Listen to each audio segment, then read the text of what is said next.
प्रेमाचा नाजूक सुगंध घेऊन आली आज पहिली पहाट. पंथीतल्या दिव्याच्या तेजाने उजळून निघेल आयुष्याची वहिवाट. नमस्कार श्री स्वामी समर्थ. सारिका भक्तिविश्वमध्ये आपले मनापासून स्वागत. दिवाळीची सुरुवात ही वसुबारसने होते. अश्विन वद्य द्वादशी ही गोवत्स द्वादशी किंवा वसुबारस म्हणून साजरी केली जाते. या दिवशी गायीची तिच्या पाडसासह पूजा केली जाते. गायीप्रती असणारी कृतज्ञता व्यक्त करण्याचा दिवस म्हणजे वसुबारस. आपल्या हिंदू धर्मामध्ये प्राचीन काळापासून गायीला पवित्र मानण्यात आले आहे.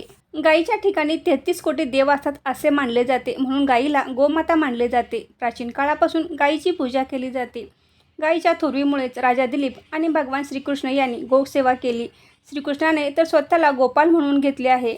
आपण अनेक प्रसंगी दान करतो, त्यात गोदान हे सर्वश्रेष्ठ दान मानले जाते. ग्रामीण भागामध्ये आजही चांगल्या प्रकारे गायीचे संगोपन केले जाते, पण शहरी भागात हे शक्य नाही. तर आपण या दिवशी गायीचे पूजन कसे करावे, तर आपण एखाद्या गोशाळेमध्ये जाऊन आपण गायीचे पूजन करू शकतो किंवा यथाशक्ती गोशाळेला आपण गरजेनुसार चारा किंवा इतर काही गोष्टी दान करू शकतो. आपल्या घरामध्ये वास्तुशास्त्रानुसार कामधेनूची मूर्ती पूजनालाही विशेष महत्त्व आहे.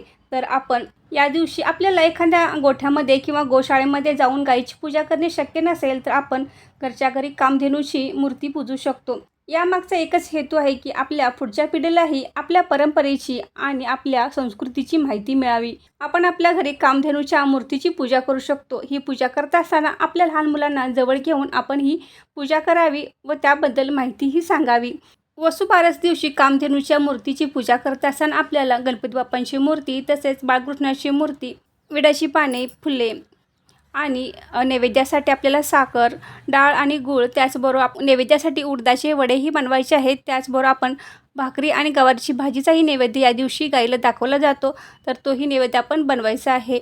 आपल्याकडे जी कामधेनूची मूर्ती आहे, जी पितळेची असेल, चांदीची असेल किंवा तांब्याची असेल, तर अशी कोणतीही मूर्ती असेल तरी देखील तुम्ही या दिवशी या कामधेनूच्या मूर्तीची पूजा करायची आहे. मी या ठिकाणी अशा पद्धतीने पूजेची मांडणी केली आहे. दिवा प्रज्वलित करून घेतला आहे. त्यानंतर मी गणपती बाप्पांच्या मूर्तीला अभिषेक घालून गणपती बाप्पांची पूजा करणार आहे. तर या ठिकाणी तुम्ही पंचामृताने, पाण्याने किंवा दुधाने अभिषेक घालू शकता. मी येथे फक्त पाण्याने अभिषेक घालणार आहे आणि गणपती बाप्पांची मूर्ती स्वच्छ कापडाने पुसून विड्याच्या पानावर गणपती बाप्पांच्या मूर्तीचे पूजन करणार आहे. तर त्या विड्याच्या पानावर तांदूळ ठेवावे व त्या तांदळावर हळद कुंकू अर्पण करावे. त्यावर गणपती बाप्पांची मूर्ती ठेवावी.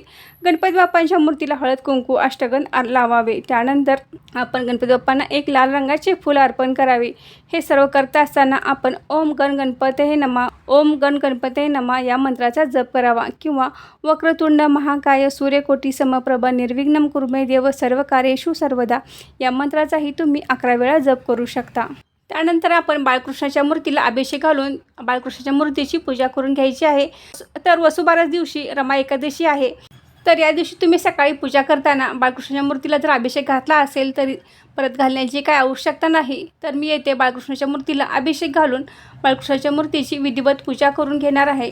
तर ही पूजा करत असताना आपण ओम नमो भगवते वासुदेवाय, ओम नमो भगवते वासुदेवाय या मंत्राचा आपण 108 वेळा जप करायचा आहे. कारण या दिवशी रमा एकादशी आहे, त्यामुळे आवर्जून तुम्ही ओम नमो भगवते वासुदेवाय या मंत्राचा 108 वेळा जप करावा. अश्विन वद्य द्वादशी ही गोवत्स द्वादशी किंवा वसुबारस म्हणून प्रसिद्ध आहे. या दिवशी गायीची तिच्या पाडसासह पूजा केली जाते. यावर्षी सोमवारी 28 ऑक्टोबरला वसुबारस आहे. याच दिवशी रमा एकादशी देखील आहे. दिवाळीची सुरुवात ही वसुबारसने होते. तर तुम्ही या दिवशी एखाद्या गोट्यामध्ये जाऊन गायीची पूजा करू शकता किंवा एखाद्या गोशाळेत तुम्ही गायीचे पूजन किंवा यथाशक्ती चारा किंवा इतर काही गोष्टी दान करू शकता. तर आपल्याला हे शक्य नसेल तर आपण आपल्या घरी जी कामधेनूची मूर्ती आहे तिची पूजा करावी.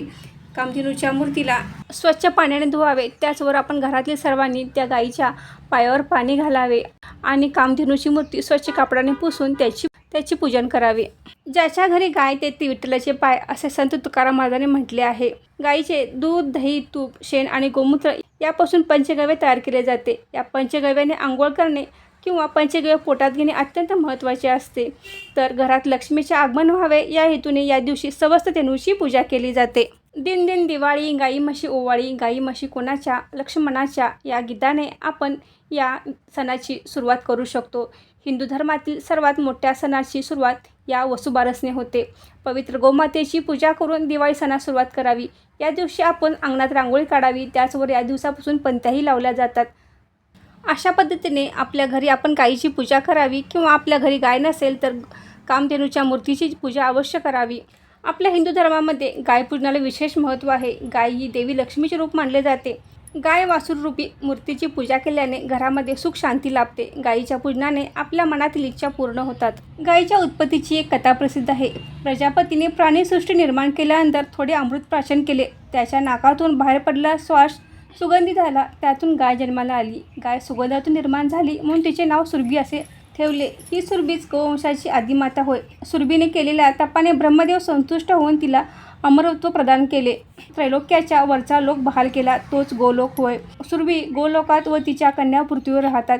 ती एकदा इंद्राबरोबर श्रीकृष्णाकडे गेली असता कृष्णाची पशुराज्याविषयीची सदिच्छा पाहून तिने कृष्णाला गोलोकाचा अधिपती म्हणजे गोविंद, गोलोकीचा इंद्र अशी संज्ञा दिली. गायीचे शेण व गोमूत्र हे अलक्ष्मी नाश करण्याचे सर्वोत्तम साधन आहे. फक्त एक दिवस जरी गोमूत्र, शेण, दूध, दही, तूप यांचे प्राशन केले तरी पातकांचा नाश होतो. देवाने सुद्धा पापांचा नाश करण्यासाठी हे प्राशन केले होते. म्हणून यज्ञमंडप घर शेणाने सारवले जाते. गायीच्या शेणामध्ये प्रत्यक्ष लक्ष्मीचा वास असतो. गोमूत्रामध्ये भगवती गंगेचा वास असतो.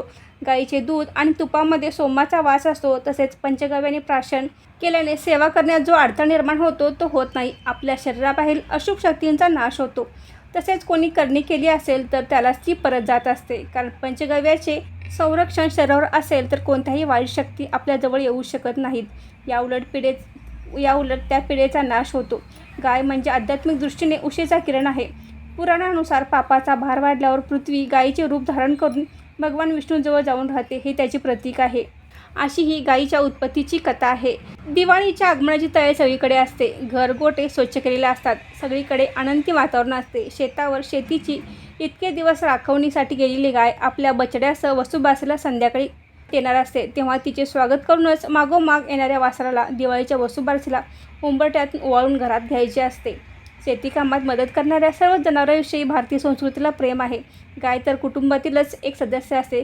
घरातील अखंड मातृत्व म्हणजे गाय. आईसारखीच मायाळू, सोशिक तसेच वासराला गोंजारून बोलणारी. तिचं हंबरणं ऐकलं कोणाच्याही हृदयात वासेल दाटून यावं. अशा गौमातेचे पूजन तिच्या वासरासह या दिवशी करायचे असते. या दिवशी दूध आणि दुग्धजन्य पदार्थ आहारात घ्यायचे नसतात. कामधेनूचे रूप आपल्या घराच्या गायीत पाहून तिची पूजा करायची. तर अशा पद्धतीने आपण वसुबारसेला पूजा करू शकतो.